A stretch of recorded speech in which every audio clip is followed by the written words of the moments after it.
central figure, Joshua. So I know every one of us are excited at the same time, hungry for the word of the Lord. So without further ado, let us welcome the High Priest of Tribe Leb, no other than Mr. Jude Carl Delapen. So, good evening guys. Kumusta mo? So, seryoso kasi rin doon guys. So, yeah. So, today we're gonna talk about the sixth book survey, which is the book of Joshua. And siguro to give you a feedback or background about the book of Joshua or the previous books. And yeah, Genesis is the book of the beginnings, like sinand ni Kuya Obed kanina. And Exodus is the book of deliverance. And um, the book of Leviticus talks about how they worship and all, and the book of Numbers is a book of wandering, wherein the Israelites are wandering, murmuring, and all, and lastly, the book of Deuteronomy, it is where the law was being repeated and all. And now, and I was, before anything else, when I was chatting with siguro Dave, he said, sabi niya, thank you bro, ikaw talaga tulay ng buhay ko. And I was thinking, it could mean something like na siya meaning guys. I was like, yeah. But basically it represents Joshua is the bridge between the first four books, were in not first four books but the previous four books, where is ang Exodus, Leviticus, Numbers, and Deuteronomy. And these books are mainly about outside of the Israel. And next is katong seven books na nag-follow sa Joshua are more of the Israelites being inside. So inside the promised land rather. So yun, basically this book is the bridge among those books being inside and outside. So are you ready guys? So yeah. Yeah. Hello guys, kumusta mo? So basically, before we start, I would like you to ask a question. Parang, have you ever tried in your life doing something, yet alam mo yun, parang ay, or for example, inassign ka lang bigla tapos you would like parang di mo kaya in your own, parang sinabi ng teacher mo na do this, or parang assign ka sa isang contest, and like suddenly your teacher would like, ay kaya mo yan, ganun. So these people were like parang ikaw ba in your own, you would feel like, ha, di ko ito kaya, di ko to, wala akong skills nito or anything. But yun, I would like you to ask a question. Have you ever tried that in your moment in your life na you did something, you were able to accomplish something, yet you cannot just believe it because alam mo yun, parang nangyari lang. Parang in a way na as someone assigned it to you na gawin mo to, ganyan. Parang in unexpectedly natapos mo. Like for example, ako, I would like to give an example. I was parang, we have a project and we're making siguro an art. So I was parang di talaga ako magaling sa art, and I was so bad at art. Then I was able to finish one, and may mataas yung letras e figuras, ganun mataas. I was like, paano ko to natapos? And yeah, that's basically parang yun. To just give you an idea about our book today, the book of Joshua, that it's mainly talks about overcoming our fears, overcoming our our those things that we fear the most ba. So let's start. So let's start with the overview and background. So so Joshua is an Old Testament book that describes the conquest and division of the land of Canaan by the Hebrew people. So the book is named for its central figure, Joshua, who succeeded Moses as leader in this vigorous campaign. So we all know that Moses, diba, was the one who led the Israelites before, dun sa panahon pa ng yung dun pa sa panahon ng Deuteronomy, I mean yeah, before the books. Yung parang ano yun, niredeem pa sila sa Egypt, and it was Moses who lead them. And Joshua was the one who succeeded Moses. And to continue, Joshua leads the Israelites from the time of Moses' death until they enter and allot the promised land. So Joshua's name in Greek is Jesus. It means the Lord saves. And yeah, yun. So Joshua Joshua emphasizes the engagement of the holy war. So when we talk about the holy war, it is basically God's war against anything that is against him. God between this parang those people that are those any idols, any gods that they think that is really against God. And yun, this is our engagement of the holy war. As God, through his people, repeatedly defeats the idolatrous Canaanites. So, grabe guys, grabe ka idolatrous to mga Canaanites na to. And the gift of the land to God's people, thus fulfilling his covenant promise to the patriarchs. So, Israel's need for continuing covenant faithfulness to the one true God. So, yun. Tapos na. so, so now let's proceed to authorship and date. So, yun. So, authorship and date. So, the author of the book is not identified. However, chapter 24-26 attributes at least part of the book to Joshua himself. So, yun, sinasabi nila na si Joshua yung naging author nito, pertaining to Joshua himself. So, the date of that book is not clearly stated. Some scholars date the work very late, arguing that it serves the interest of Josiah or even Israel in the Persian. So, they were thinking na itong book ni Joshua was made, or parang it was written in the time of Josiah or even the time of Persian dun sa mga Israelites. But however, several points suggest that the book was written close to the time of Joshua. So how is this happening? So yun, first na kandito yung alam mo prove is that the phrase to this day appears 12 times. So basically, sinabi din sa B na yun, it refers to the people of Jeshurun who are not mentioned after the time of David.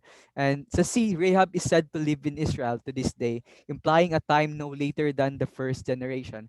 And to go back no to this day, basically, di ba sinasabi nila na itong book na to sinulat sa time ni Josiah, ganun, and the Persian. But sinabi ng author doon sa book mismo, may mga nakasulat na to this day. So it means that it's mainly close, or parang sinasabi nila na it's really close to the time of Joshua. Kasi sinabi pa nga dito na Rahab is said to live in Israel to this day in chapter 6 verse 25. So it basically implies na yun, the book of Joshua was written nearly in the time of Joshua. So, ganun. And yeah, to continue, no, early Jewish tradition credited Joshua with writing this book, but this is disputed by the many modern scholars. So, one of the strongest objections to his authorship is the final section of the book, which describes Joshua's death and burial. So, ito yung pinaka iniisip nila na strongest objections, or parang sinasabi nila na hindi talaga si Joshua yung nagsulat ng book. Hindi talaga si Joshua nagsulat ng book ng book mismo ng Joshua. Yeah. Yan yun. It was because of Joshua's death and burial. So obviously Joshua could not have written this material. So yun, iniisip nila na si Joshua was not able to write this material because he died and he was buried in this book. So, di ba? How, but other sections of the book strongly suggest that they were written by Joshua. So, one passage declares that after giving his farewell address, Joshua wrote these words in the book of the law of God. So, sinabi din dun sa book na Joshua wrote these books in the book of the law of God. So, nakita doon na Joshua really wrote the book. And parang ini-imply lang na ni-wrote niya, siya talagang nagsulat nung law and all, and mga nangyari. But some of the battle narratives are also written with vivid description and minute detail. So imagine every detail ng laban and all, suggesting that they may have been composed by the commander on the scene, Joshua himself. So yun, it could be Joshua really who's the one who wrote Joshua, the book of Joshua.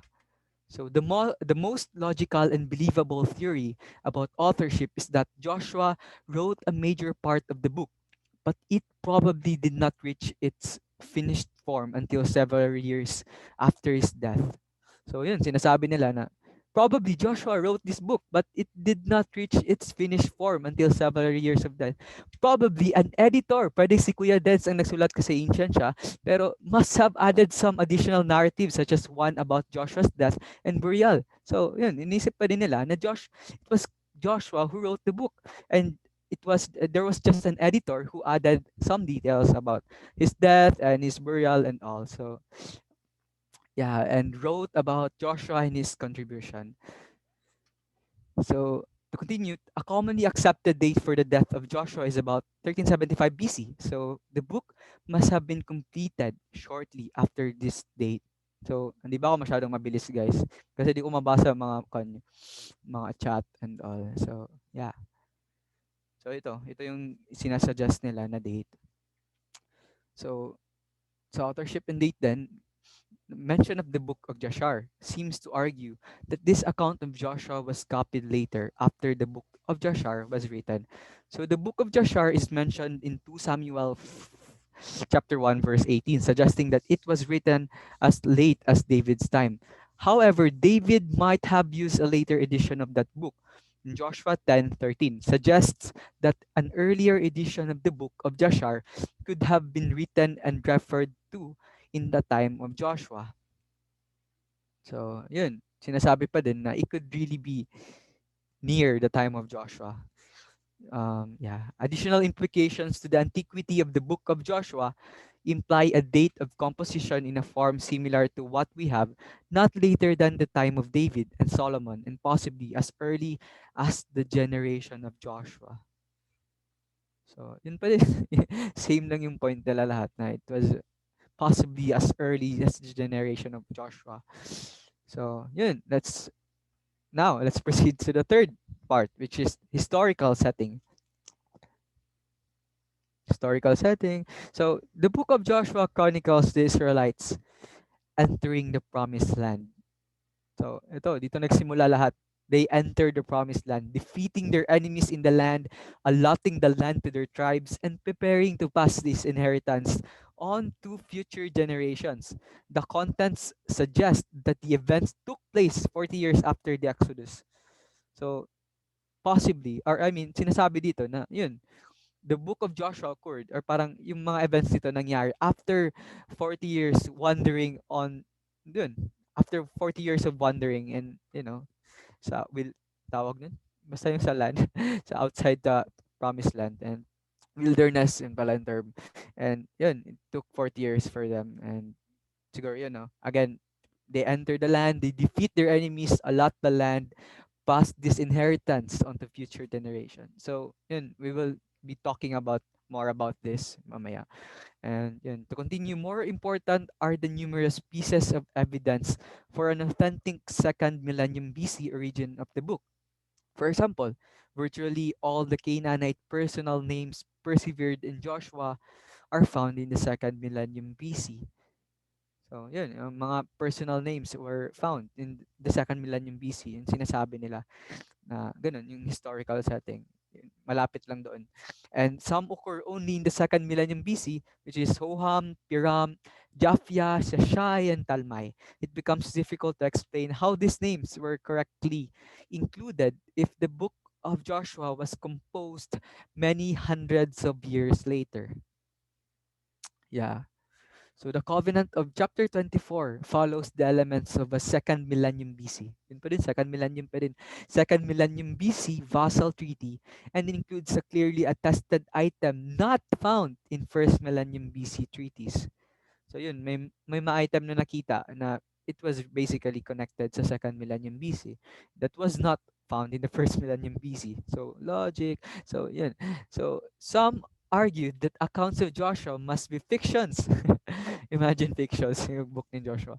Created from a later time. However, those holding this view did not address the above matters. It is true that some of the places named in the allotments were founded later.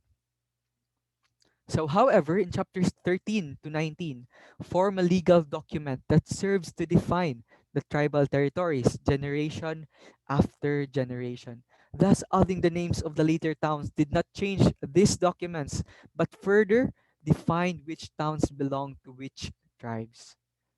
So, ayan.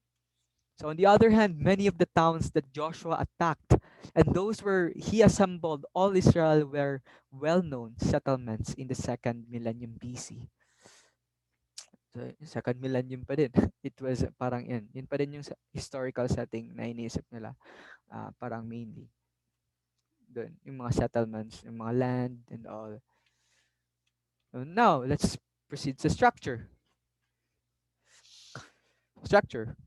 So, hmm,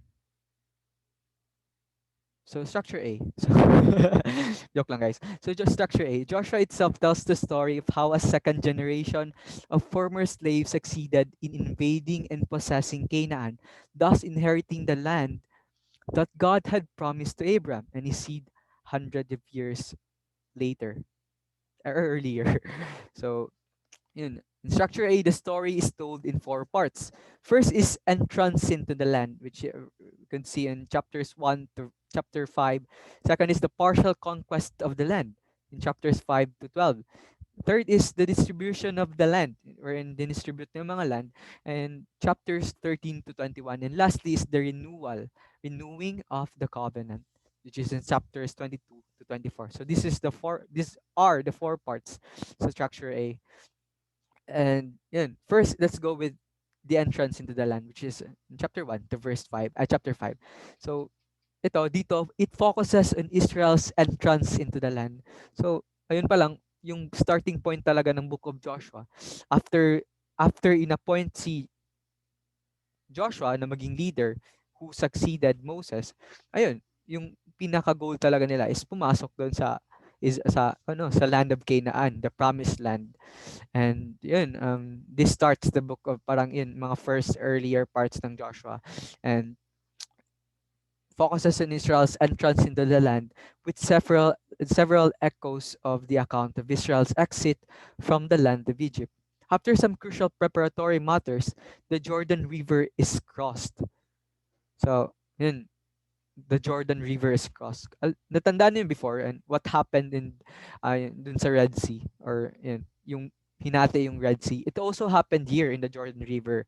They were able to cross this river kasi nahati din yung river, and it was because of God's presence. It was God's miracle. And yun, yeah.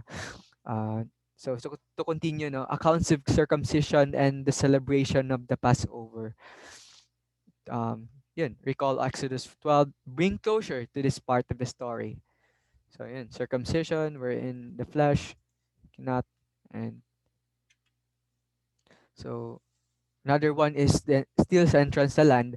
Tell the story of the partial conquest of the land. Wala, second na pala to, sorry guys, which is the partial conquest of the land in chapters 5 to chapter 12. So this second part tells us about the partial conquest of the land, wherein yun na, roar! Nagas niyo yung kwan kanina, yung parang title, why roar? Kasi yun, nag-conquer sila. So yun, they conquered Jericho. They conquered the land of Canaan and the promised land.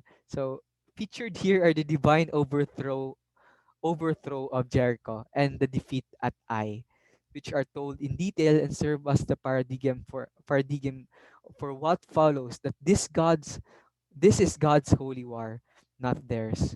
Again, no, this is where the conquest happened, and featured here are the divine overthrow of Jericho, wherein Jericho was conquered, and the defeat at Ai. And yun, they also experienced defeat. Hindi lang puro panalo, no. They also experienced defeat.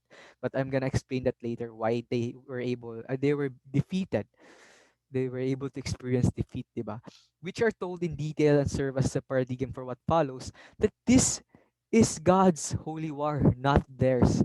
So yun talaga yung emphasis na this war is not theirs. Kasi parang most of the time iniisip nila na yun, it was their war, they're gonna conquer this one. But it reminds them na it is God's holy war, and everything is predicated on obedience and loyalty to the covenant with Yahweh. So yun, obedience, obed. So yun. So to continue, no, hence the covenant renewal ceremony in chapter 8 to, yun na yun, immediately follows the taking of Ai. So following the Gibeonite deception, which serves as the ground for victory in the south, the rest of the conquest is briefly summarized. the covenant renewal ceremony. It is where yun doon nangyari yung kasi after nila natalo sa i-explain ko na lang no. Basically, they were defeated because yun, disobey nila si God. They were defeated.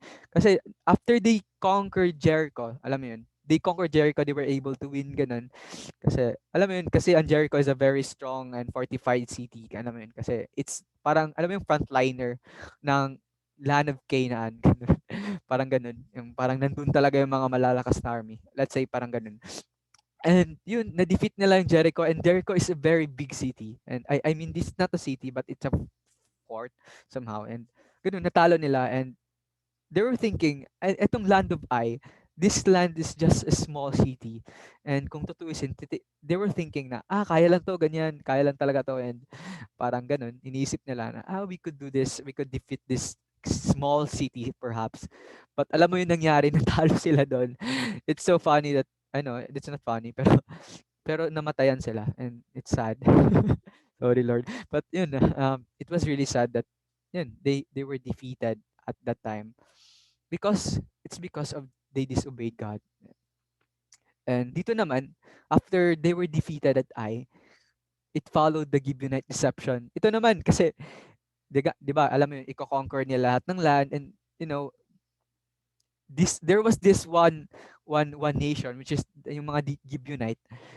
They were they tried to fool the Israelites, and alam mo yun, these Gibeonite people were malapit lang talaga sila doon sa territory na or parang headquarters ng mga Israelites that time. And yun, and they you know, nag-disguise sila, nagaling sila sa malayong lugar, and yun, nakipag-exchange sila ng vows, parang oath ganun na yun, parang galing kami sa malayong lugar and have peace with us ganun.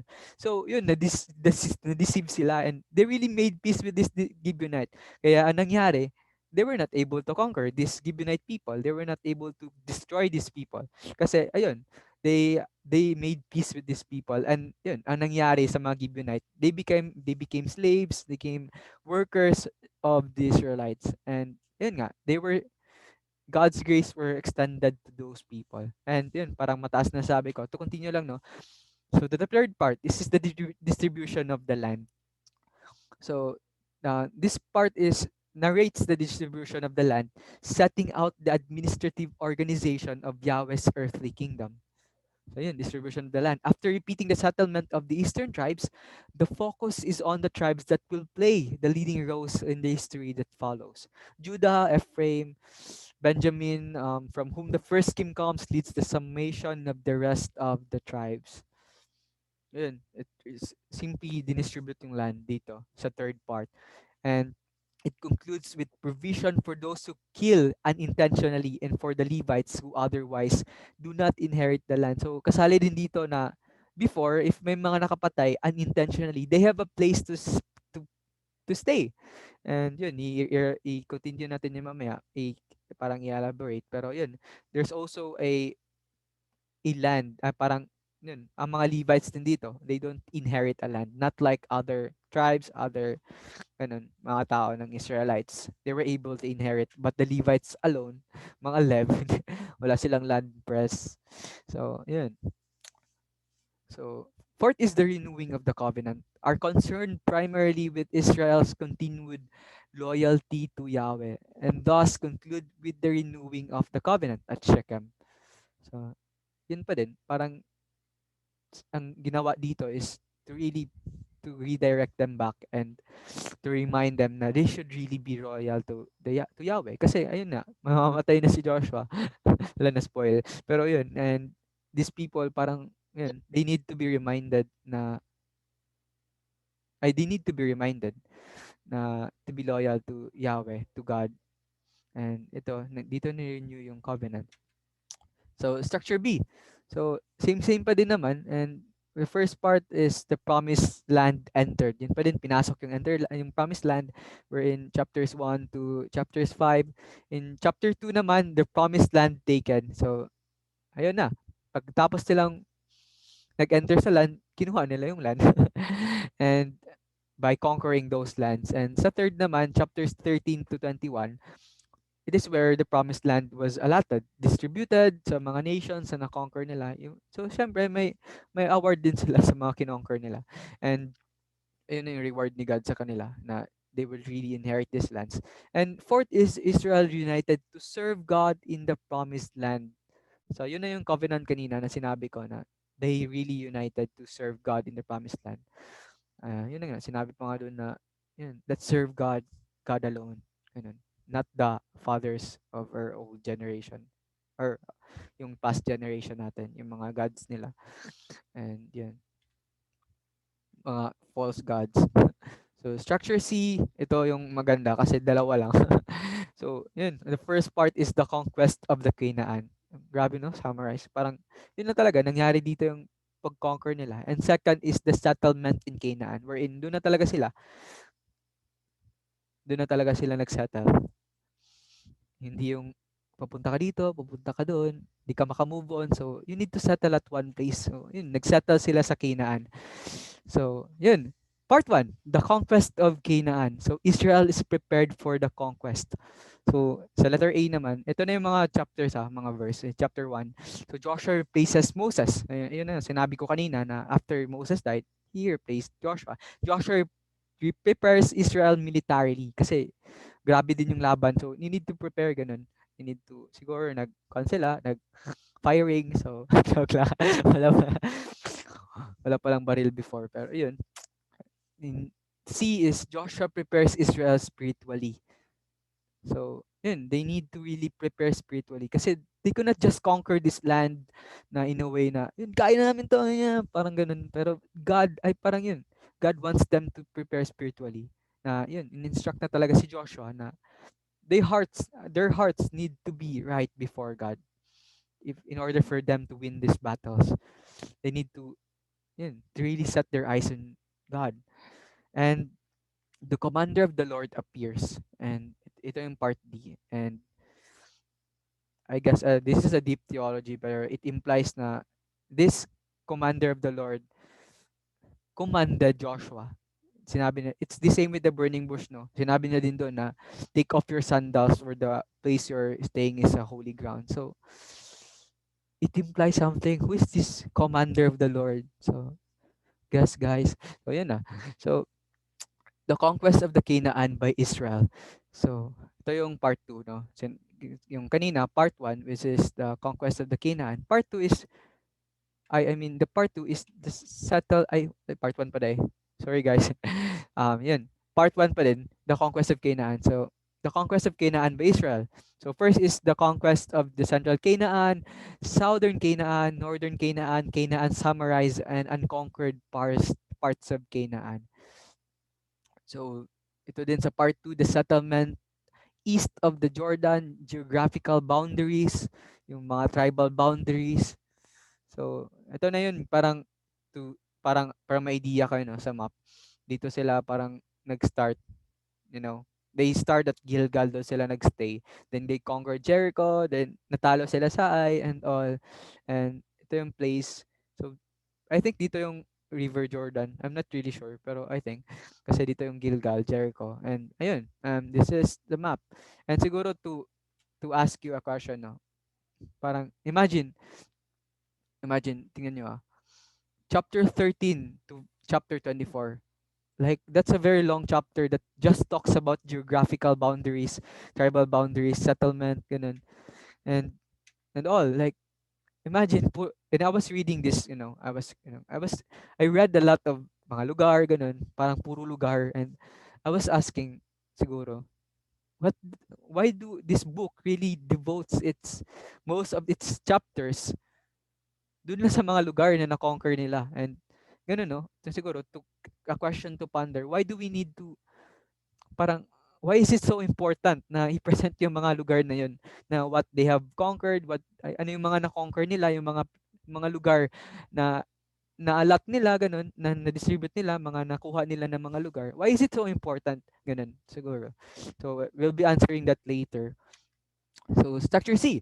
So, structure C pa naman tayo, pero part 2.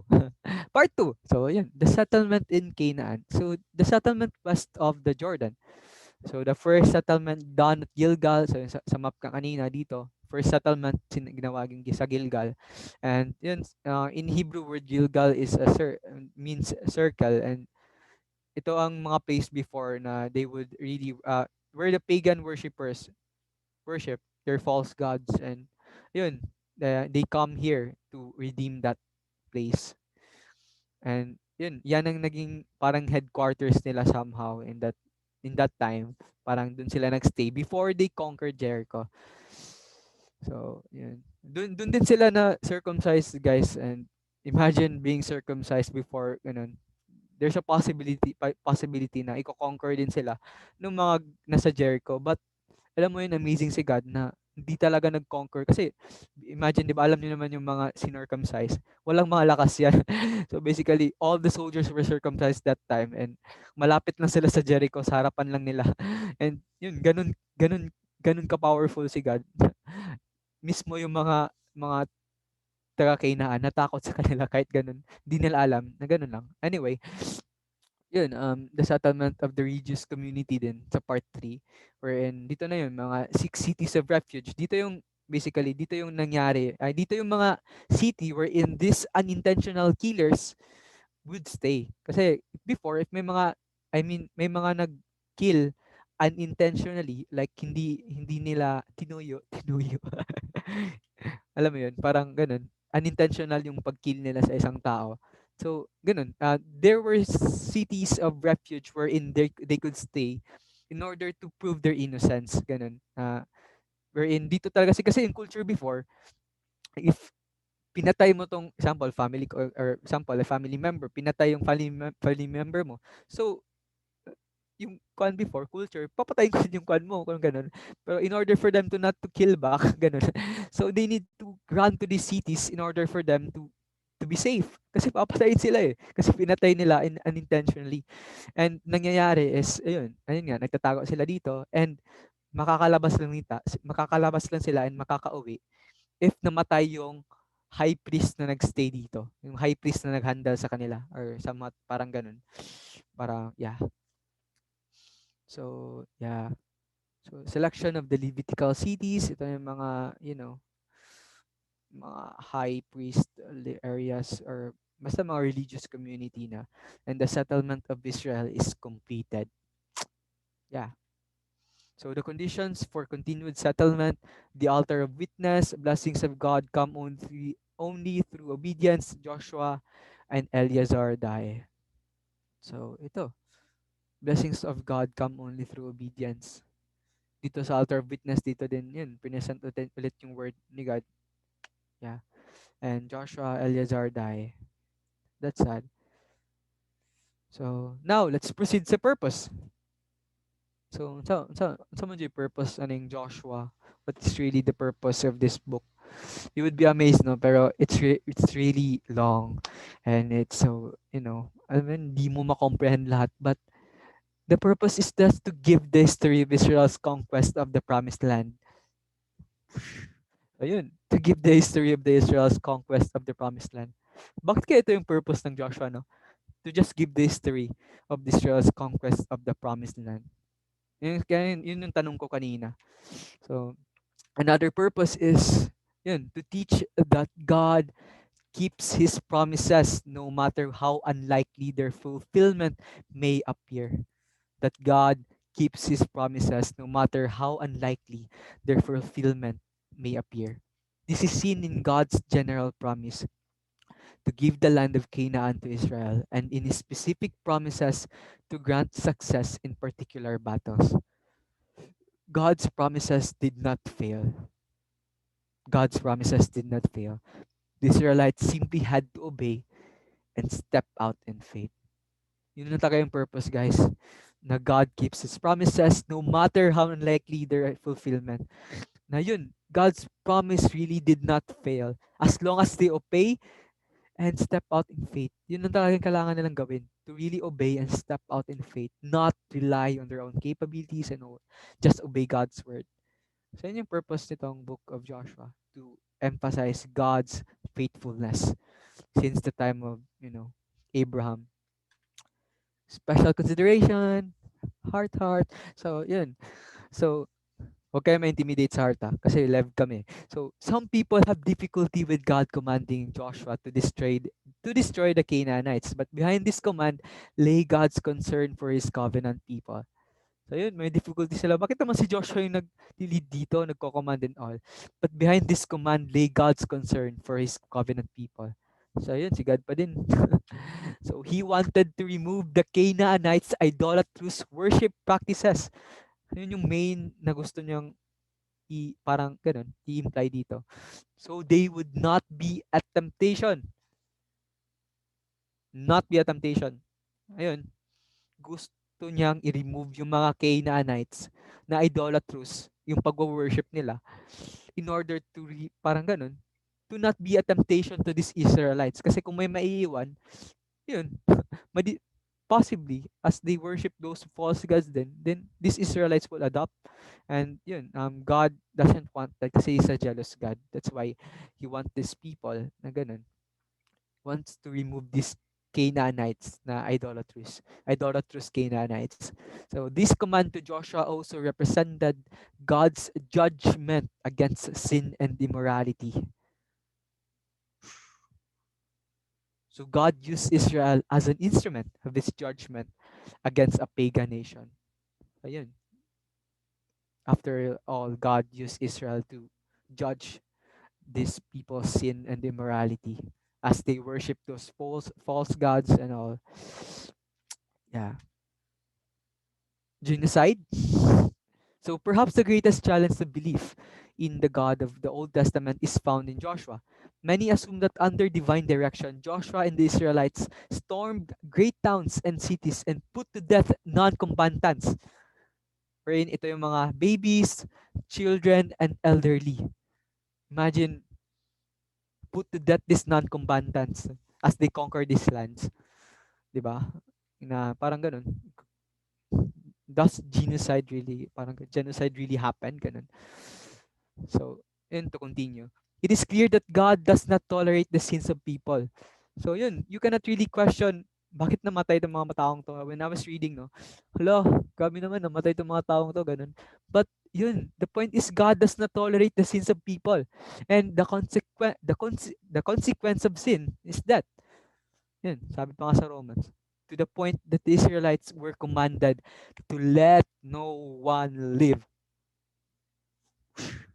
Grabe guys. But this sort of total destruction is difficult to find in Joshua. So yun iniisip nila. It's difficult to find na, alam mo yun, na wala talagang naiwan. Ganun. Kasi, yun, to continue, no? Given the biblical descriptions and the lack of archaeological evidence for towns, it is reasonable to assume that Jericho and Ai were forts. And yun, sabi ko nga kanina, forts, that these are parang military na mga base or ganun, or fortified cities na ganun talaga, mga frontliners. And di siya parang a place where they could, parang, alam mo yun, parang permanent home talaga. Pero yun, it's prepared. Kasi alam mo yun, yung, ayun nga, ang Jericho is parang the front line. Doon daraan lahat ng mga mag-invade or whatsoever. And yun nga, in order to to stop those people na magko-conquer, ito, prepare yung Jericho. And yeah, ito yung mga malalakas talaga na military. And yun, they were able to defeat these forts. And except for the role of Rahab and her family. So these were military garrisons. The remaining wars that all Israel fought began as defensive battles. So if Israel had not fought, it would have been wiped out. So sinasabi kong defensive battles kasi may mga battles na grabe talaga doon, and alam mo yun, nakalaban na din nila yung mga kasing laki ni Goliath, ganun. Imagine. But yun, God was so amazing. God was so powerful to let these Israelites win. It was all His work din. Kasi kung hindi nag-work si God, mawa-wipe out sila. Imagine fighting those people. So the kings and their armies were indeed destroyed. It is reasonable to assume that with their armies destroyed, the non-combatants would have fled. Diba?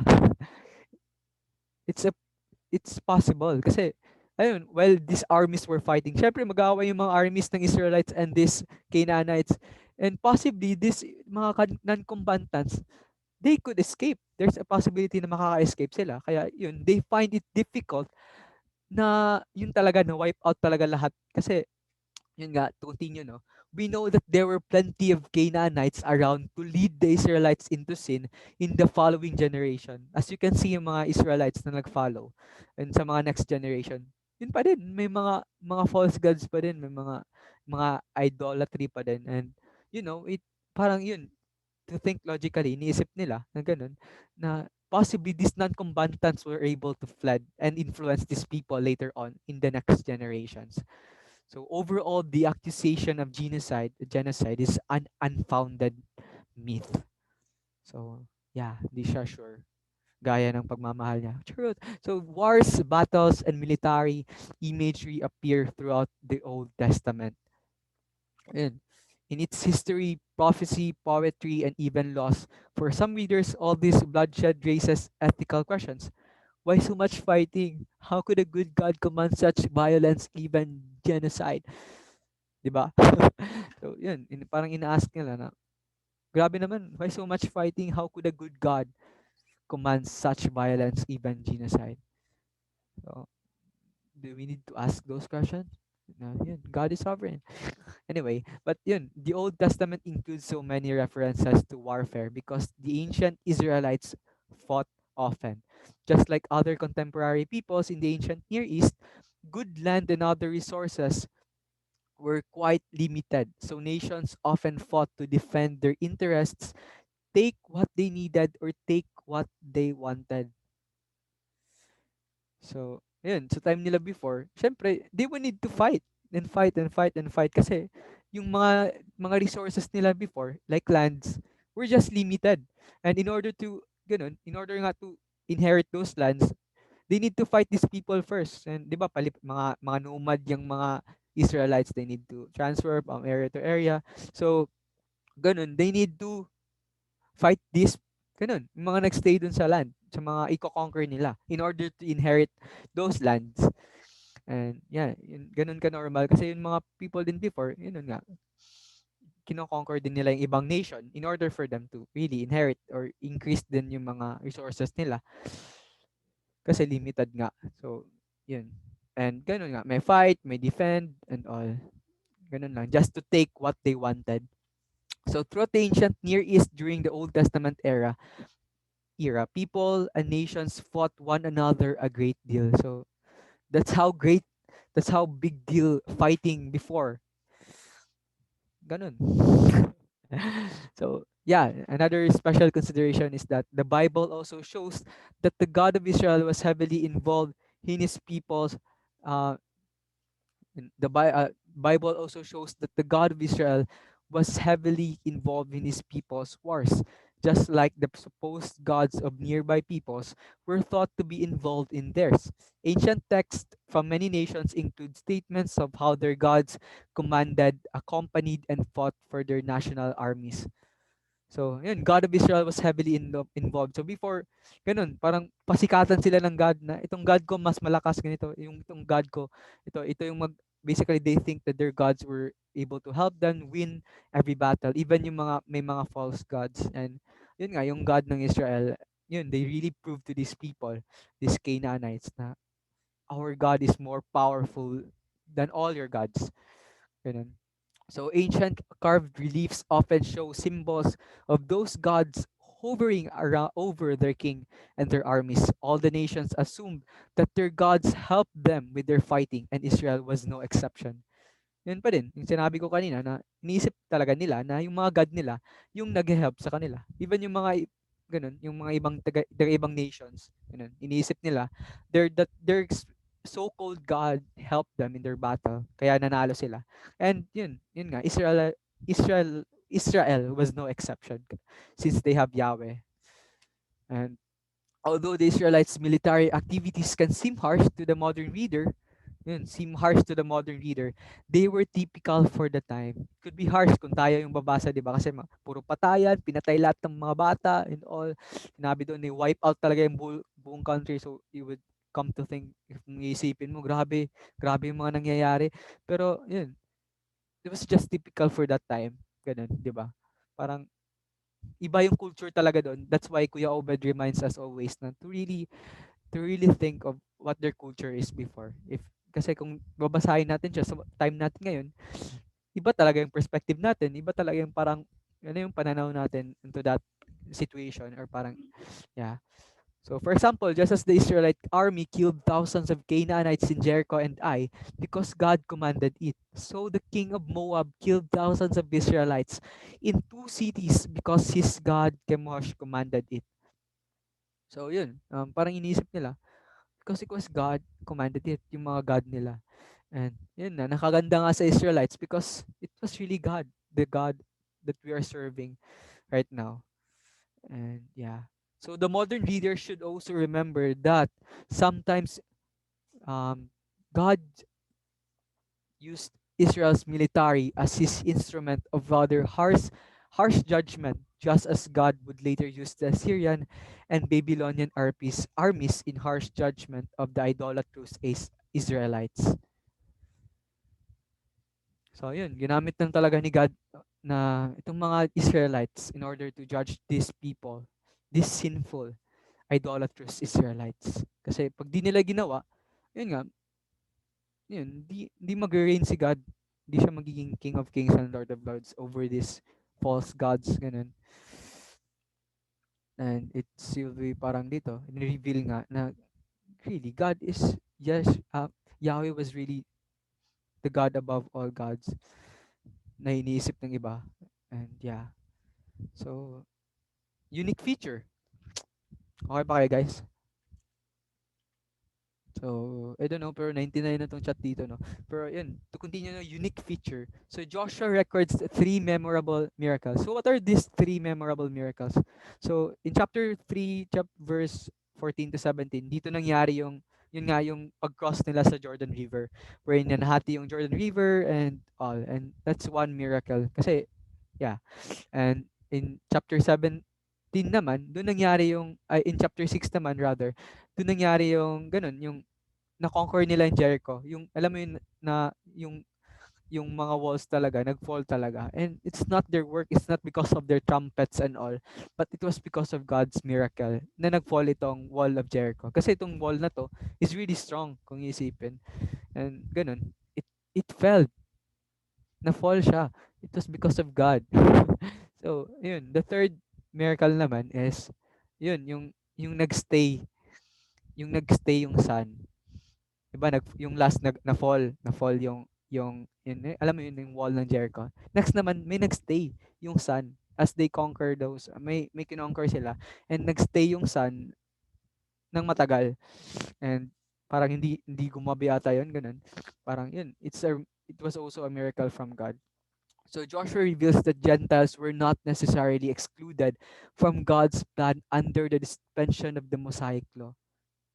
Grabe no, dito pa lang ni-reveal na sa Joshua na Gentiles were not necessarily excluded from God's plan. Kasi ngayon iniisip nila before na yung mga Jews lang yung masasave, not Gentiles. And yun, to explain, no, Rahab, the Canaanite prostitute who joined the Israelites, is mentioned in three passages. So, yun, Rahab was a Gentile. So, Rahab was a Gentile. So, dito pa lang ni-reveal na hindi excluded ang mga Gentiles. Kasi si Rahab mismo was being saved when Joshua sent two spies doon sa Jericho. Kasi yun nga, 'di ba, nag-conquer sila sa Jericho, and yun nga, the first thing they did is yun, Joshua sent two spies. And these two spies, mahuhuli na nga sila sana. Pero Rahab helped them, or Rahab hide these spies. Kaya yun, they exchange ganun, parang oath na kung isi-save mo kami, hindi ka namin isusumbong. O save mo kami, pati yung family ko, hindi ka namin isusumbong. And not just that, parang ganun, kinonfess din ni Rahab yung faith niya, na sinabi niya na, your God is the one who, parang, parang sinabi niya talaga doon na, your God is the one ganun, who was with Moses, who defeated these kings, who parted the Red Sea, ganun. Sinabi niya talaga doon, kinonfess niya. And that's how, parang it implies na, yun, she really believed that the God of Israel was really the God of all gods. Kaya yun, it's commendable na ganun yung faith niya. And it shows, and yun nga, patapos nila na conquer yung Jericho, all people were being killed, but except for this group of family, wherein si Rahab at yung family niya, yung mga na-save. Kaya it implies na dito pa lang, na the Gentiles were not necessarily excluded from God's plan na isa-save. So, yun na dito her place in genealogy of Christ, her faith, her good works. So, yun na talaga. So, specific advice in reading. So, yun, mag-read na. So, yun. First is, yun, sinabi dito na, you will notice that the story is in Joshua is told from the perspective of a later time. As the narrator repeatedly mentions certain kinds of memorial that are there to this day, as are many of the Canaanite peoples, the former serve as reminder of God's faithfulness in the past, the latter as reminders of what had not been done. So, yun, parang, yun nga, inuulit na are there to this day, na yun talaga, it serves God's faithfulness. Anyway, but both the structure of the book and God's opening words to Joshua reveal three major concerns. So ito na.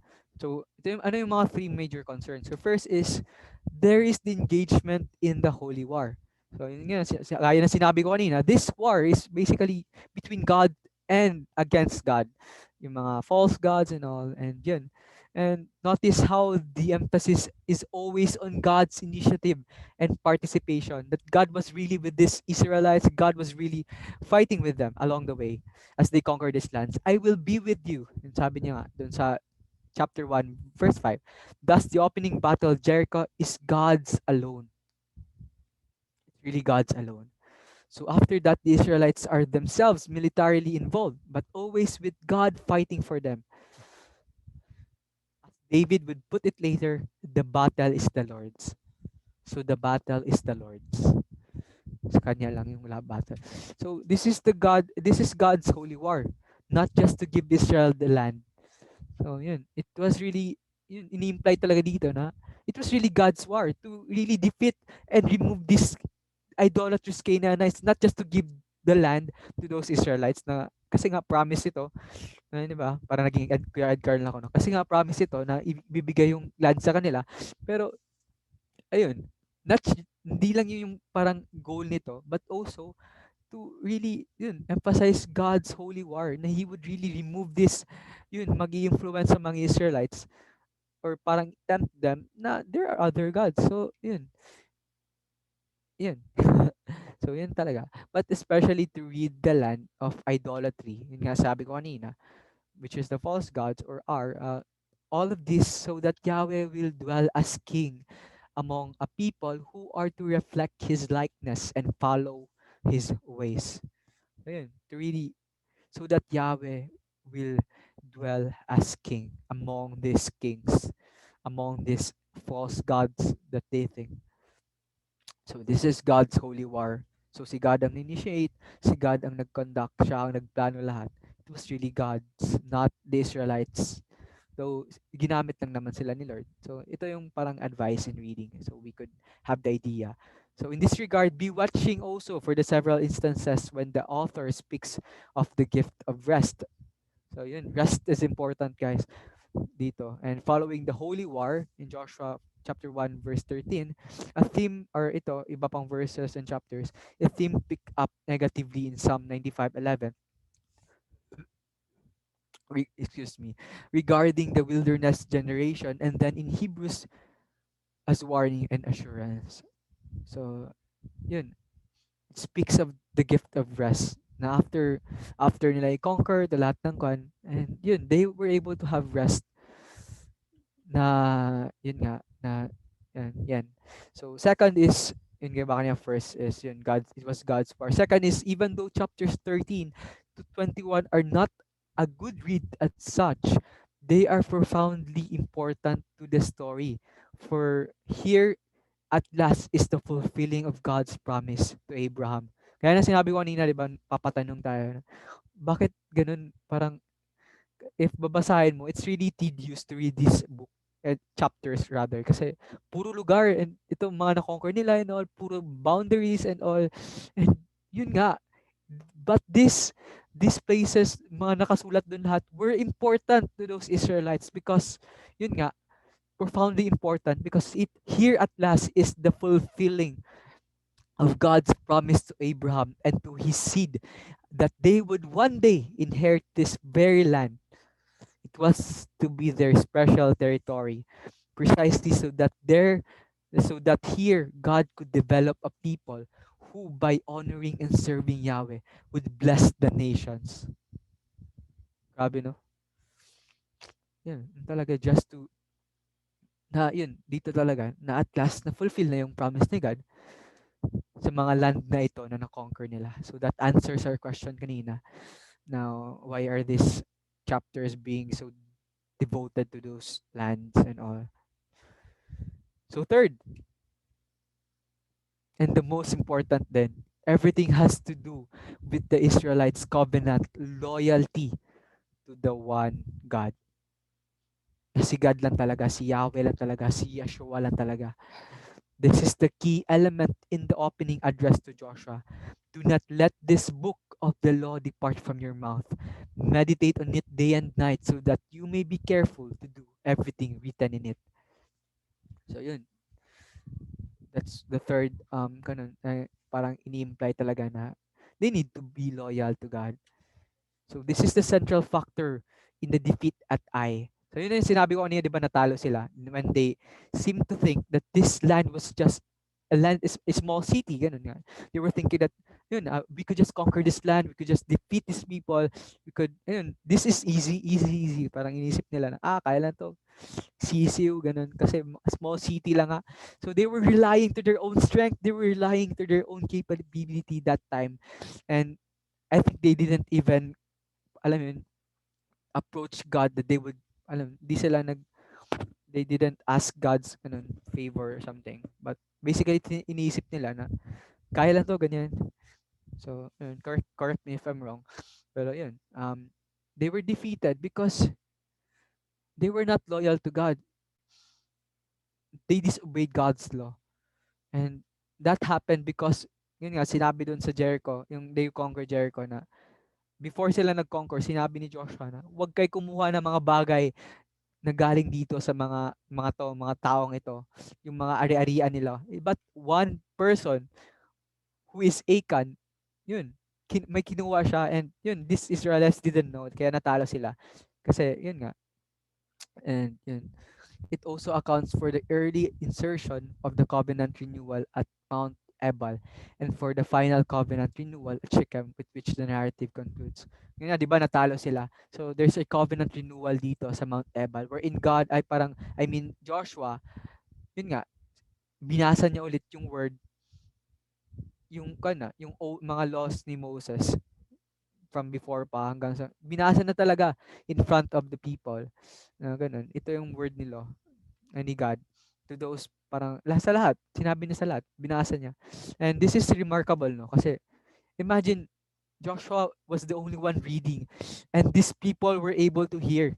Si dami ba naman ng Israelites, 2 million sila, guys. And imagine, ikaw, wala kang speaker before, wala kang, ngayon nga sa mga concert, mahirap na ngayon 2 million. No? Before siya, imagine, di ba, imagine Joshua reading the word of God, word per word, since Genesis siguro, from the very beginning until the last book na naabutan niya. Ganun. To read to these people na ito yung law ni God, to remind them. So you will readily see how much of all this picks up and carries on the concerns of Deuteronomy.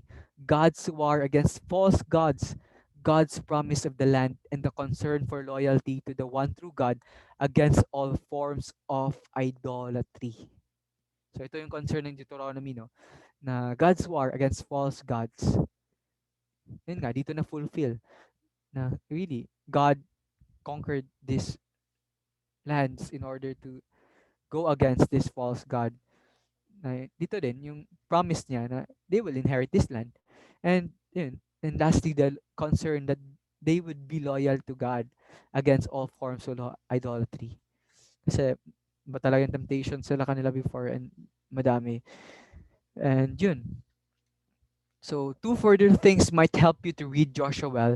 So first, read with helpful maps. Kasi kailangan talaga itong maps guys if yun nga pinakita ko sa kanila sa inyo kanina na maps para may idea kayo siguro somehow to ganun para may idea kayo saan sila dumaan and all and how did gaano kalayo yung mga land gaano sila ganun as they conquer kasi palipat-lipat sila and this will give you a good sense of geography mentioned throughout. So second, ayun, specific advice in reading, it may help you to know that at the time of Israel's invasion, Canaan was not occupied by a superpower. 'Di ba? Kasi pag iniisip niyo sila sa mga Samson na to sila or ganun, mga Samson na natalo nila lahat ng mga Canaan. But they were not like Samson, but it was really God's work. It was really God who was with them, who worked to defeat these Israelites. So as it had been earlier by by the Egyptians and Hittites, thus Israel did not have to face that kind of powerful opposition. So yun, it was really God's work. So rather, the land was organized in the form of city-states, so that each major city and its surrounding villages had its own king, each of whom was politically independent. So, yun, though tinatawag siya na land of Canaan, itong promised land, pero kino-compress ito siya ng mga city-states mo. May iba-ibang city-states, ganun. And they have their own king. And before, hindi talaga sila, alam mo yun, hindi sila dependent to each other. Para alam mo yun, may sarili silang mga mundo to each ganun. Pero yun nga, sinasabi dito na they're politically independent. And such an arrangement meant that the Israelites, through a small people themselves, could fight each state or small grouping of states separately and thus gradually possess much of the land. So, yun, siguro to, let's, I need to take a break muna kasi yung boses ko naubos na.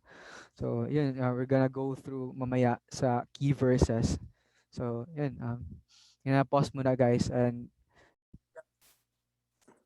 Ako na siguro, Carl. Hi. Oh, ikaw Natal. Okay, Natal. Ikaw, Ikaw Tal. rin, sir, ya. Okay ra Sige. po diya. Sige. Asa ako, Natal? Okay ra. Okay, sige. Si Kay Diretso. Oo. Kay ang murag ang internet or ang PowerPoint ni Crystal daw.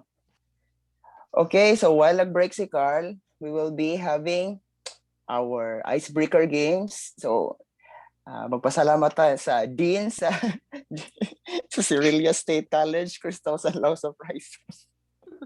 Bitaw. Okay. So, ako sa mo share screen.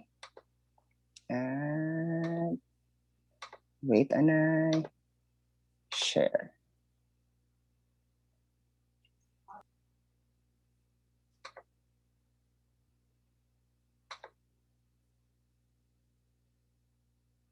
Hala, nakita na. Okay. Sige, ingon ani ang ato ang sige na lang to. Bueno mano na lang to. Okay, ingon ani ang ato ang rules of the game. Tal, can you record tal kung kinsa ang pinakaunang maka-type sa correct nga answer? And then the most, kinsa ang person nga pinakadaghan og correct nga answer, siya ang makadaog. So, unom ra ni siya ka-question, guys. So, nothing to worry about. So, unom ra siya ka-question kung kinsa ang pinakadaghan nga correct, mao na siya. Mao'y daog. Paunhanay ra ni guys, paunhanay. Okay, first question. First, ang unang bugtong. With a rock and with a sling, he killed a giant with a sling. Okay. Okay, si Sir J. Wala na ilabot si Sir JM o si Obed. Ha? Kanang mga core, wala na i-appeal ng core. Oh. Sige. Okay, I think si Aga ang unang naka... Aga. Okay. Second, going to Nineveh was something he didn't wish to do. The person who ended up in a fish belly was who? Mel. Okay. Congrats. Pamugas ni pamugas. Third one. This man was created out of the earth, but this man was created out of the earth, only person of whom a woman didn't give birth. Okay, the answer is yon, si Adam. I think it's Aga. Aga. Okay, Aga.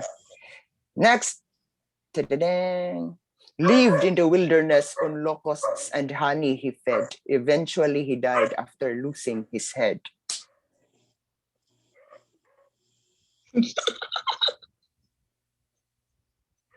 Complete. Kinsa man na? No. No. Okay, see, we have Jekka. Si Aldrin. Pastor Aldrin.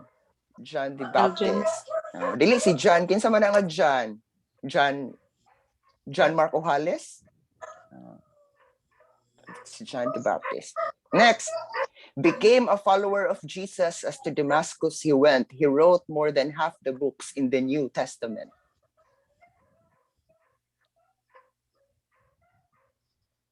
Okay. Si Aga. Wala lagi apila si Sir JM. Usa man na, gahi lagi og ulo ng uban. Okay, si Aga gihapon. Aga, Aldrin, Pastor Next. Aldrin. No. He was a short man, Jesus he wanted to see, and so he decided to climb a sycamore tree. Ferdinand. Okay, No, dapat ang spelling ha, ang spelling. Okay, the spelling is this one. So si Rihanna. Rihanna. Okay. You have my heart. Charot. Okay. Sunod, I think muna magulo niya ang last.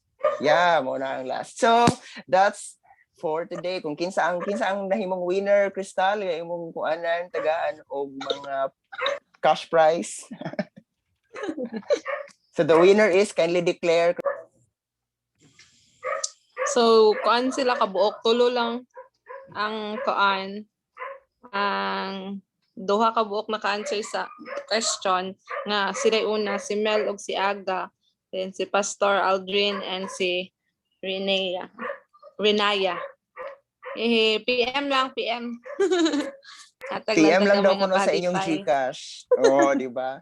Thank you so much, Dean sa Cerilia State College.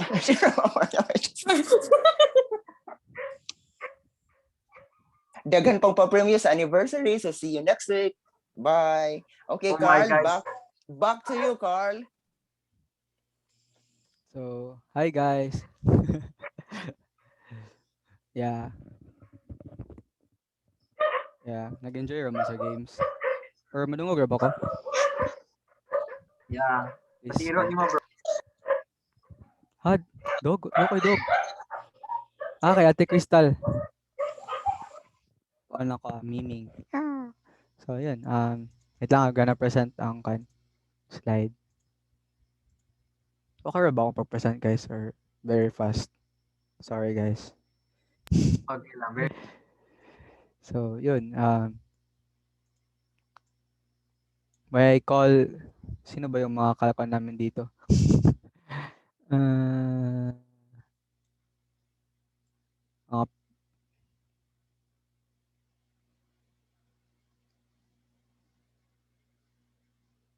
Diyan si Lyndon. Gifta. Ate Gifta na lang. Ate Gifta, can you read the verses po? Since wala si Master Lyndon. So, yun. Joshua 1:9. Have I not commanded you? Be strong and courageous. Do not be terrified. Do not be discouraged, for the Lord your God will be with you wherever you go. Continue po. Joshua 4:24. He did this so that all the people of the earth might know that the hand of the Lord is powerful, and so that you might always fear the Lord your God.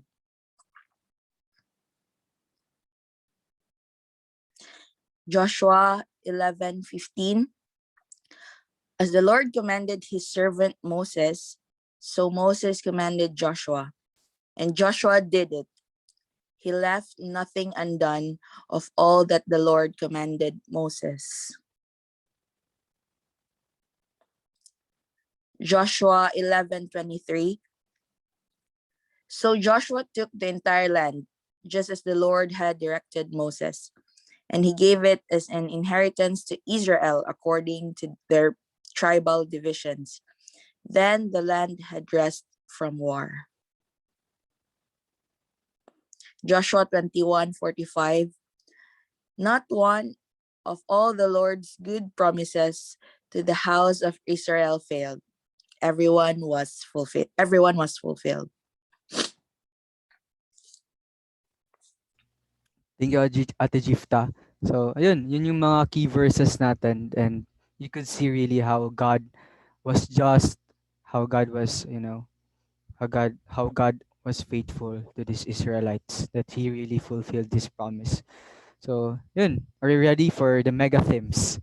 So, ito yung, siguro when I was reading itong buong survey, ito yung mga pinaka nag-rebuke sa akin while I was reading, no? I was parang pinaka nag-remind. So, prepare your hearts, consecrate yourselves, guys. So, we're gonna talk about mega themes. So, X, ay, tanda eh. So, yun. Joke lang. So, yun. First is success. So God gave success to the Israelites when they obeyed his master plan. When they had success when they obeyed God's master plan, not when they followed their own desires. Yun. Na God really gave success to the Israelites when they obeyed his master plan, not when they followed their own desires.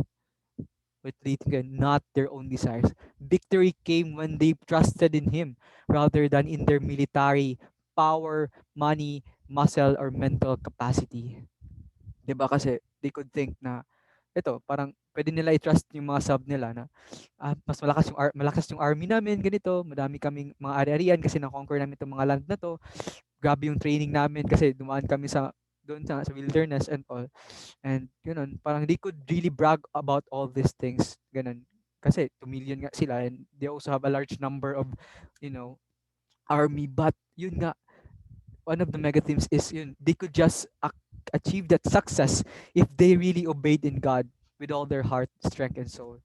And not their own desires. Kaya yun nga, natalo sila sa I kasi iniisip nila na it was there.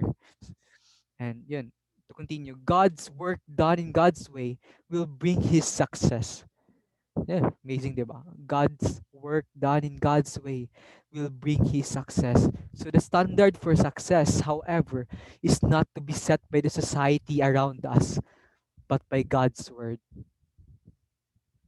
Yeah, it was really by God's word, not by the society around us. And we must adjust our minds to God's way of thinking in order to see His standard for success.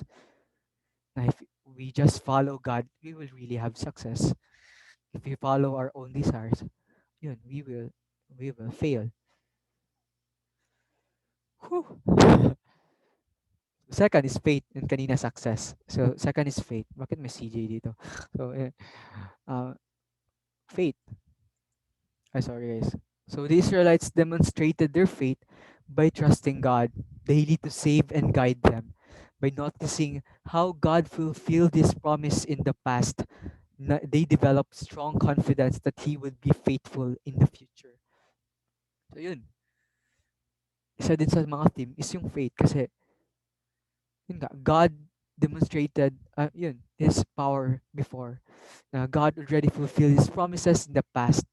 Mga di ba may mga nangyari, and yun, they were able to develop a strong confidence na God was really faithful and will always be faithful until such time. Kahit gaano ka-uncertain yung mga na-face nila, ganun, God really showed na He is really faithful to these people since the time of Abraham. Yun lang. They need to trust God. And our strength to do God's work comes from trusting Him. Yun, our strength to do God's work comes from trusting Him, not trusting our own.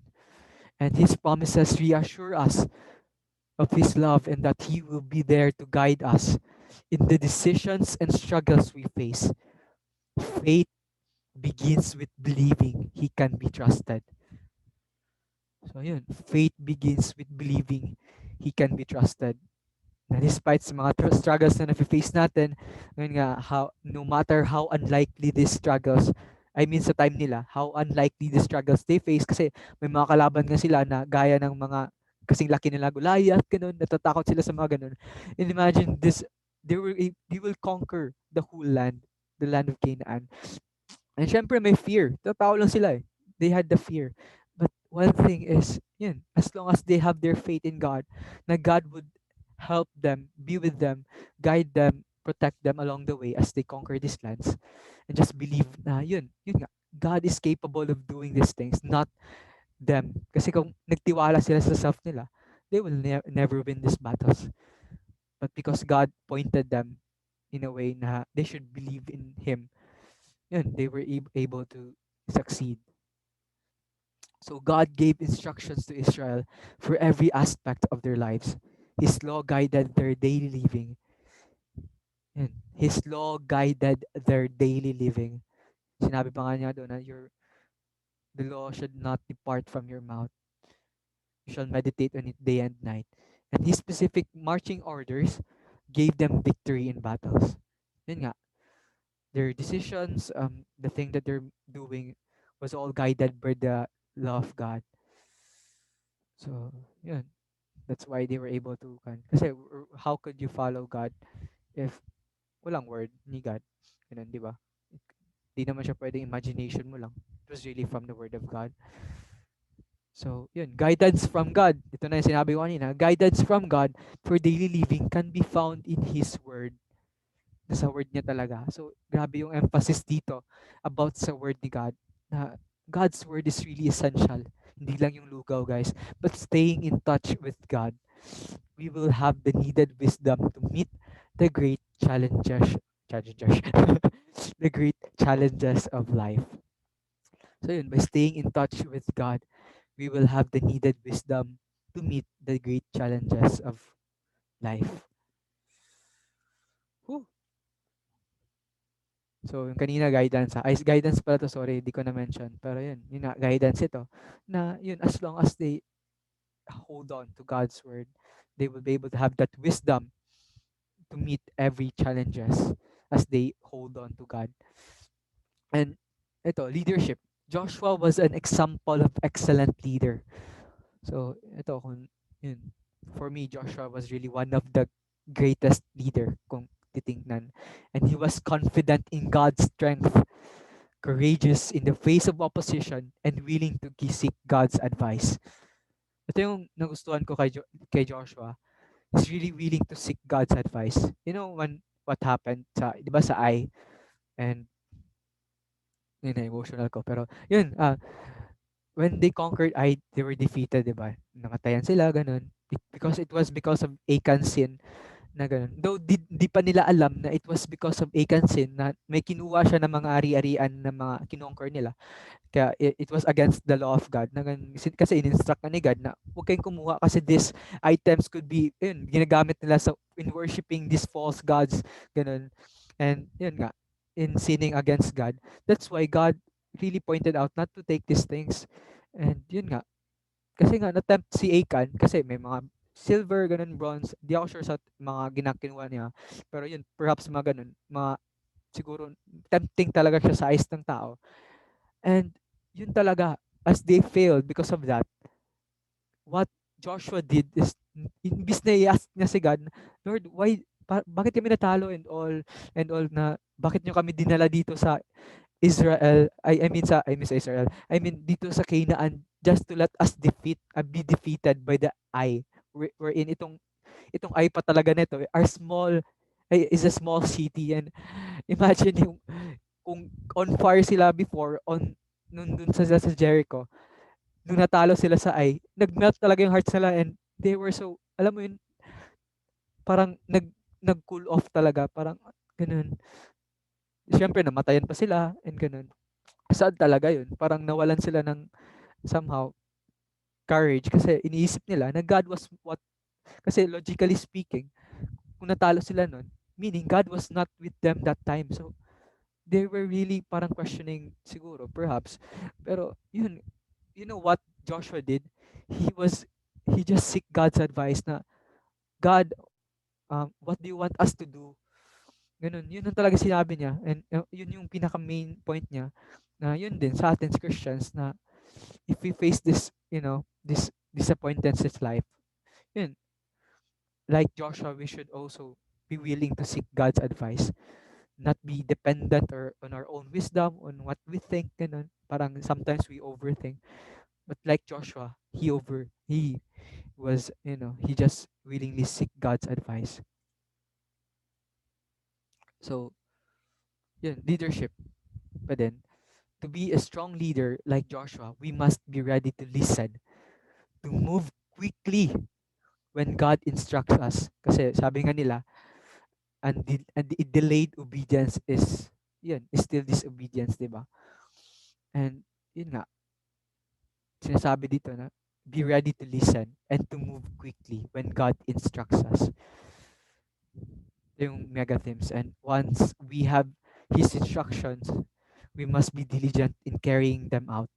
Strong leaders are led by God, not led by themselves. So, yun. Grabe, no? Yung mega themes. So, now let's talk about theology. Woo, theology. So, yun, theology. Kalma lang guys. So, theology na tayo. Malapit na tayo. So, yun. The great theological themes of the book of Joshua include A, the gift of the promised land. B, the sovereign presence of a holy and loving God. C, the covenant. And D, God's call to faithful obedience. And the answer is God. So yun, joke lang. Anyway, so yun, first is the gift of the promised land. So the promised land was part of God's covenant with Abraham and his descendants. Gaya na sinabi ko nina, na it was part of God's covenant to Abraham and his descendants. Now this land to which God directed the Israelites after they left Egypt, this land fulfills God's promise to Abraham, Isaac, and Jacob. It is the divine gift to the Israelites and belongs to them as they accept and obey the covenant. Importante talaga yung pag-accept and obey, guys, especially ang pag-obey. And yun, another is God's gift of the promised land provides the Israelites with all the blessings they require to live in prosperity and security. It is no accident that the form of the whole book of Joshua most closely resembles loyal land grants in the ancient Near East. So yun, it was really God's gift, itong promised land to them. Yun. That Israelites will all have the blessings they required to live in prosperity and security. Hindi na kailangan mag-wonder and all, that they would really, they will be under God's presence. And part A pa din, the gift of the promised land. The promised rest comes when the promised rest comes when the battles have ended. Guys, sinabi ko kanina, they were able to experience rest when the battles have ended and the victory had been won. So, tapos na yung away. Wala nang i-conquer and all. Kasi tapos na. And that's so, so fulfilling. So, no enemies remain to threaten the Israelites' occupation of the land and their worship of God. Such rest disappears in the following generations as the people turn away from God. Grabe, no? Such rest disappears. Itong parang wala nang nag-conquer sa kanila. The moment these people turn away from God in the next generations, in the following generations. So, wala pa din. Parang, their loyalty still. Si God lang talaga yung loyal. So, the Hebrew word for rest never appears in the book of Judges, only in David's time. Thus, Israel again have rest from its enemies. So, the generation of Joshua contrasts with the previous one whose rebellions and faithlessness led God to deny them rest. Deny them rest. So, yun. So in a similar manner, the author of the Hebrews invites the members of the new covenant to enter into the true and complete Sabbath rest that Joshua did not give. So, yun talaga. Parang the author of Hebrews invites the members of the new covenant to enter the true or complete Sabbath rest that Joshua did not give. Yung complete Sabbath rest talaga. Kasi, yeah. Mm, Yun, letter B, the sovereign presence of a holy and loving God. So the sovereign presence of a holy and loving God is an essential theme of Joshua. Why? Because God initiates the charge to Joshua, and Joshua then obeys by setting in motion the crossing of the Jordan River from Moab to Canaan. God promises his presence as a guarantee of faithfulness and success. It is God who chooses Joshua and who exalts him. Diba, nag-cross sila sa Jordan. And it was because of God's presence. Kasi may tinatawag na Ark of the Covenant wherein it symbolizes God's presence. So meaning, God's presence was with them as they crossed the Jordan River. And yun, they were able to cross kasi God was with them. And yun na, yung Ark of the Covenant, it symbolizes God's presence. And ganun, isa to sa mga theme ng Joshua, essential na theme. Kasi yun na talaga. They were able to achieve this success because of the presence of God being with them. That also God was the one who chose Joshua and exalt him as he lead these Israelites into the war. So, sa part B pa din, the presence of God represented by the Ark of the Covenant, ayun na sinabi ko kanina, the presence of God represented by the Ark of the Covenant leads Israel forward and overcomes the natural barriers.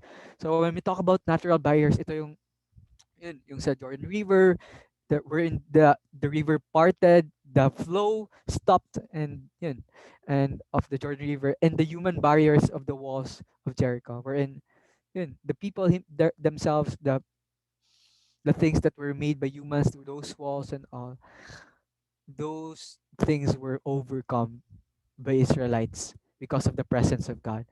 It is God who orchestrates Canaan's fear of the Israelites through these events. Kasi nga, like I said, these Israelites were fearful people.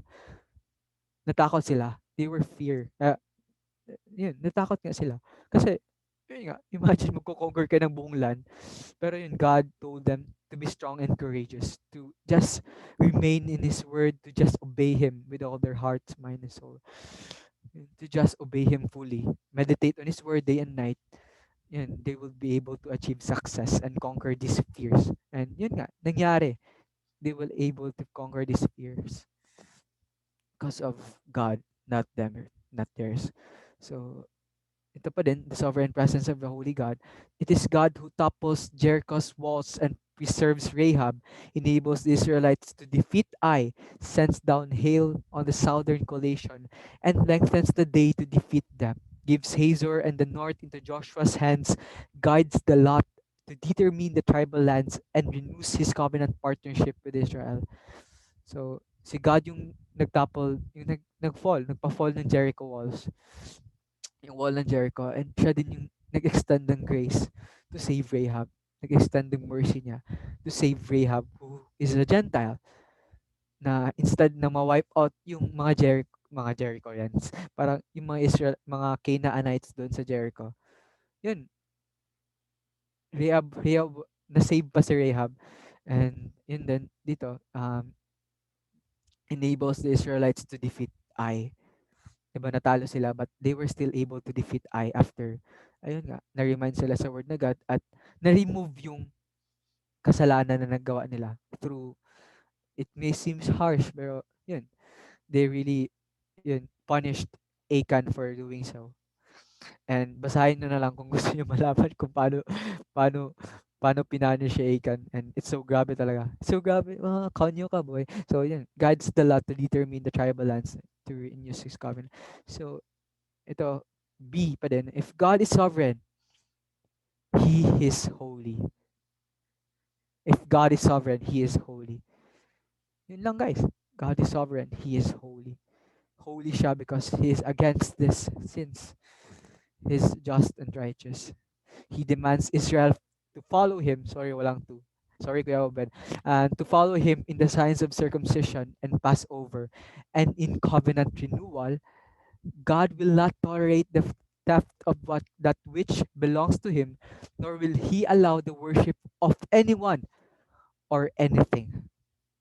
He will never allow those things. Kasi nga holy siya and he is sovereign. He is against those things. Kasi kung tolerate niya yun, hindi siya holy. 'Di ba? And yeah, he is holy. Yun lang. And yet he is gracious and compassionate in providing salvation for Rahab.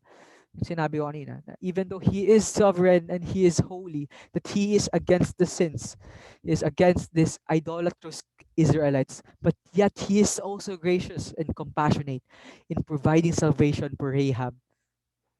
Imagine si Rahab, wala siyang background.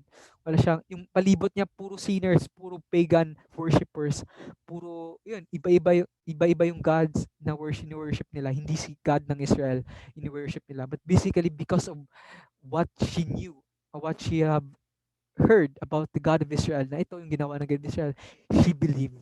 And yet, God was so gracious and compassionate, providing salvation for Rahab. Imagine just, yun, parang it simply also reminds us na yun, it's really God's work. It's not ours to save those lost people. Yeah, we should really try our best to extend His word. Yun.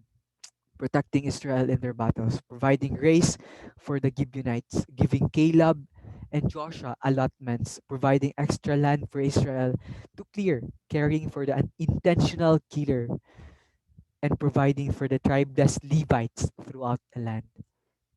Grabe, no? So letter C is the covenant. So like the promised land, the covenant is God's gift to Israel. It is their means of life and success in the promised land. The Ark of the Covenant symbolizes God's presence. It is so named because the Ark contains the physical text of the covenant document made at Mount Sinai. So, ito, yung covenant is God's gift to Israel. And yun nga, sa covenant, only God will remain faithful. And yun, it is their means of life and success in the promised land. And gaya sinabi ko kanina na it symbolizes God's presence, itong Ark of the Covenant, because it contains the physical text of the covenant document made at Mount Sinai.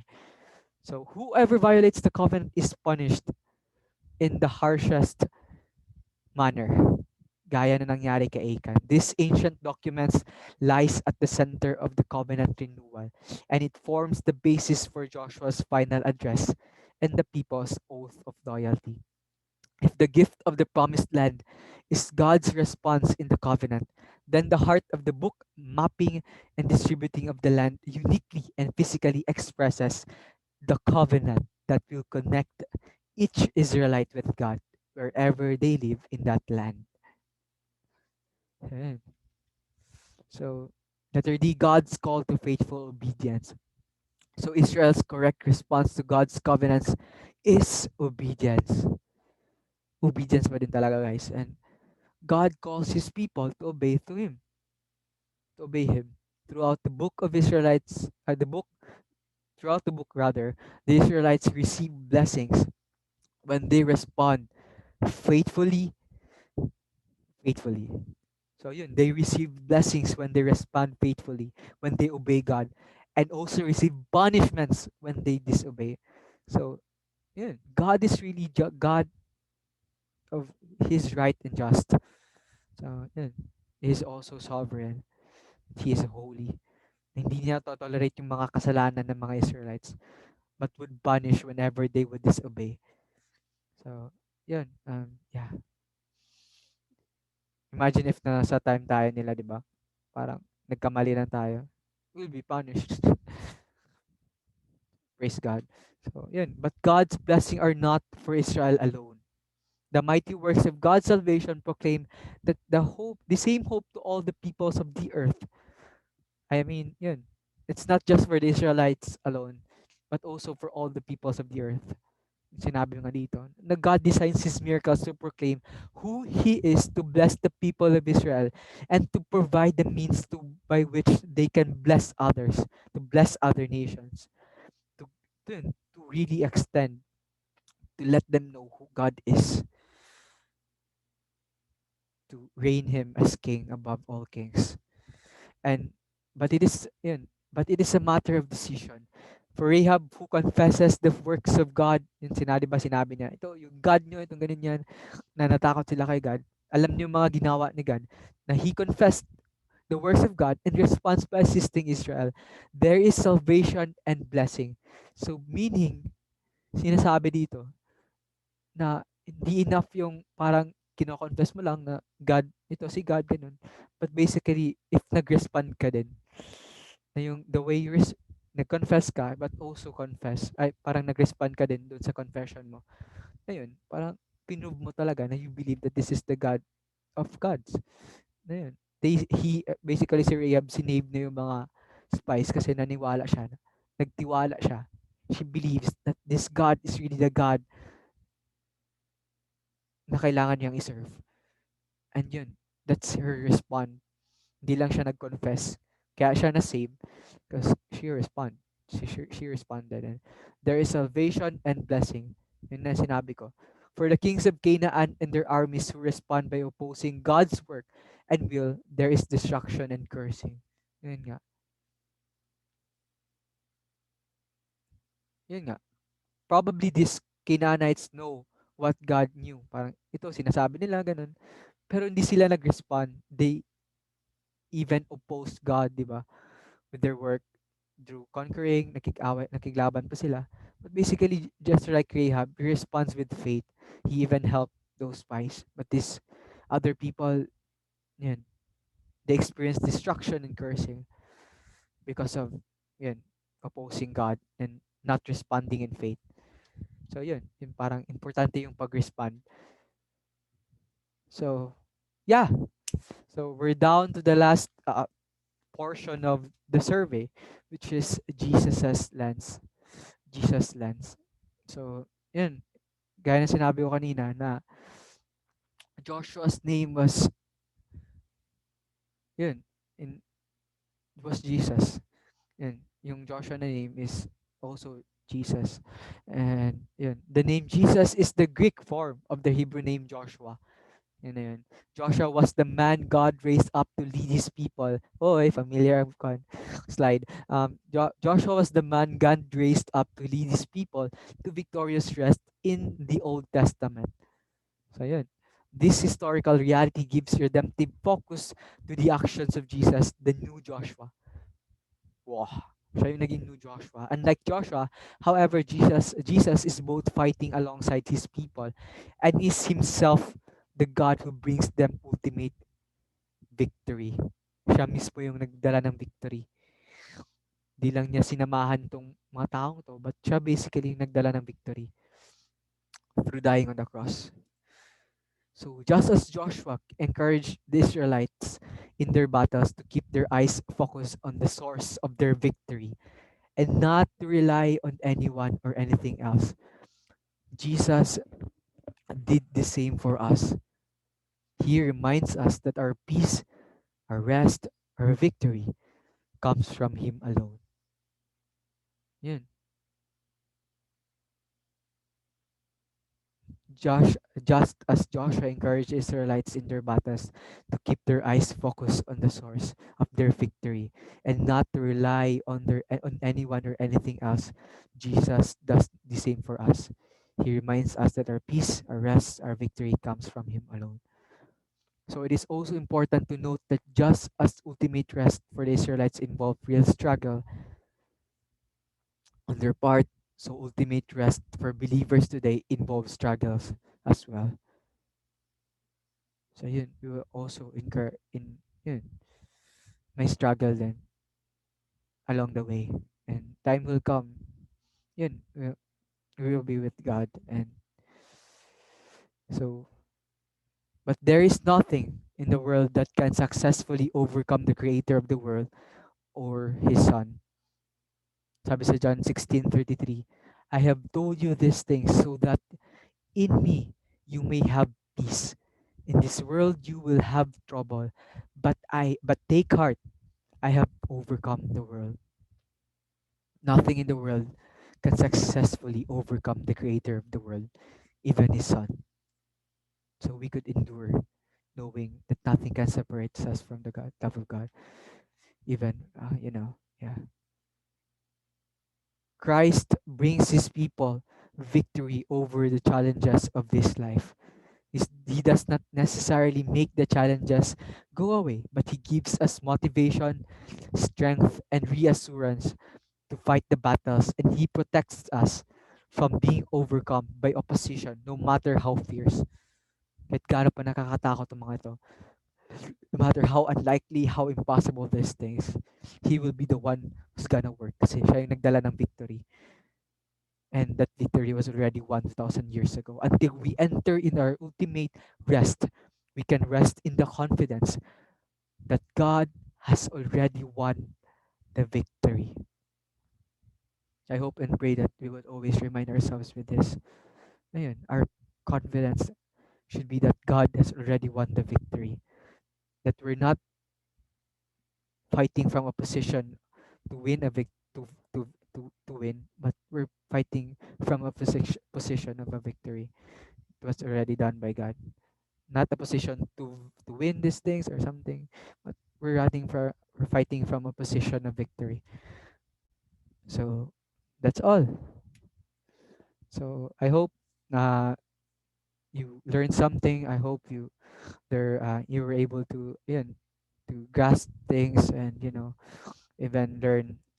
I'm sorry if there are terms na siguro confusing or yeah, I'm also a person pero I'm open for corrections and yeah, it's really just still your calling to study this kasi it's just a parang presentation. So thank you guys for listening, listening and God bless us all. Thank you.